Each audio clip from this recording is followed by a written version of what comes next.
မေးထားတာပေါ့နော်ရန်ကုန်နဲ့မန္တလေးပေါ့နော် skin ကကွာခြားချက်ရှိသလားပေါ့နော်ဘာတွေကွာခြားလို့လဲပေါ့နော်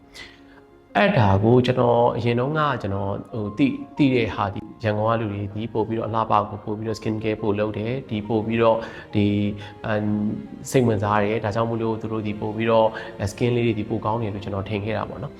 ဒါပေမဲ့ကျွန်တော်အခုရန်ကုန်စီကန်းကိုစီးကုပြီးတော့ကျွန်တော်တစ်နှစ်ခွဲလောက်ရှိလာတဲ့အခါမှာကျွန်တော်သိလာတာရန်ကုန်မှာလည်းနေလာတစ်နှစ်ခွဲလောက်ဖြစ်လာတဲ့အခါမှာကျွန်တော်သိလာတာပါလဲဆိုရင်ကျွန်တော်တို့ဒီ main နေရရေရလေရပေါ့နော်အဲ့တော့ဘလောက်ပဲ skin care လုပ်နေပါစေမန္တလေးက skin ဒီရန်ကုန်လောက်ကောင်းမှုခဲရင်းနေဆိုတာကိုကျွန်တော်ပြောပြချင်တာပါဘာလို့လဲဆိုလို့ရှိရင်ရန်ကုန်မှာကကျွန်တော်တို့လေထဲမှာဆိုလို့ရှိရင် humidity များတယ်စူတိုင်းစာများတယ်အဲ့အတွက်ကိုကျွန်တော်တို့ရဲ့ဒီ skin ရဲ့ပြင်ပအဝန်းကျင်ဒီအရန်6တွေ့မနေတဲ့အတွက် skin တွေကရေပြားတွေကနေကျွန်တော်တို့ဒီ stress epidermal water loss လို့ခေါ်တာပေါ့ရေဓာတ်ဆုံးရှုံးမှုအားကနေတယ်အဲ့အတွက်ကိုဆူနဲ့ skin ဒီအီလေးဖြစ်နေမယ်ရေဓာတ်ပြည့်နေမယ်ပေါ့နော်အဲ့အတွက်ကို aging တွေပါတယ်မှာလည်းအထောက်အကူပြုတယ်တိတ်ပြီးတော့ omnium ခြင်းတွေတိတ်မဖြစ်ဘူးပေါ့နော်ဒါကလေကြောင်းပြီးရေဒီလေကျွန်တော်တို့မန္တလေးကရေတွေဒီထုံးတက်အရန်များတယ်လို့ကျွန်တော်သိရတယ်အဲ့ဒီအတွက်ဘာဖြစ်လဲဆိုလို့ရှိရင်မျက်နှာတွေပါတစ်ပြီးသွားရင်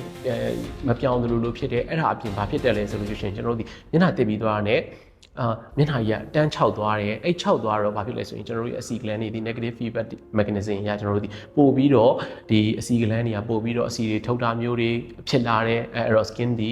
ပြီးတော့ခဏပြောတဲ့ထုံးတက်များလာတဲ့အတွက် barrier အောင်အမြဲတမ်းပျက်စီးနေတယ်လို့မျိုးပျက်စီးစေတယ်လို့မျိုးဖြစ်လာတယ်အဲ့အတွက်ကို skin ဒီရေချောင်းလည်းမကောင်းဖြစ်နိုင်တယ်ပြီးတော့နေပေါ့နော်ဒီရန်ကုန်မှာများသောအားဖြင့်ကျွန်တော်တို့ဒီ UV index ကိုကျွန်တော်ကြည့်တဲ့အခါ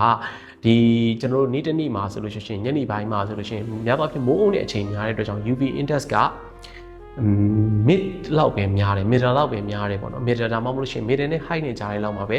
ဒီအပူဆုံးချိန်တွေမှာတော့ပြေးနေတယ်ကျွန်တော်တို့ manually မှာမနေ့ကျွန်တော်ဆိုလို့ရှိရင် golf ရိုက်တဲ့အတွက်ပိုတိထားတယ်ကျွန်တော် UV index ကိုကြည့်တဲ့အခါမှာမနေ့ခင်း8နာရီခွဲလောက်ကနေစပြီး UV index ဒီ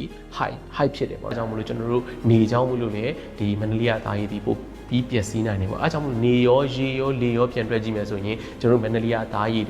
ဒီရန်ကုန်ကသားရည်တွေထက်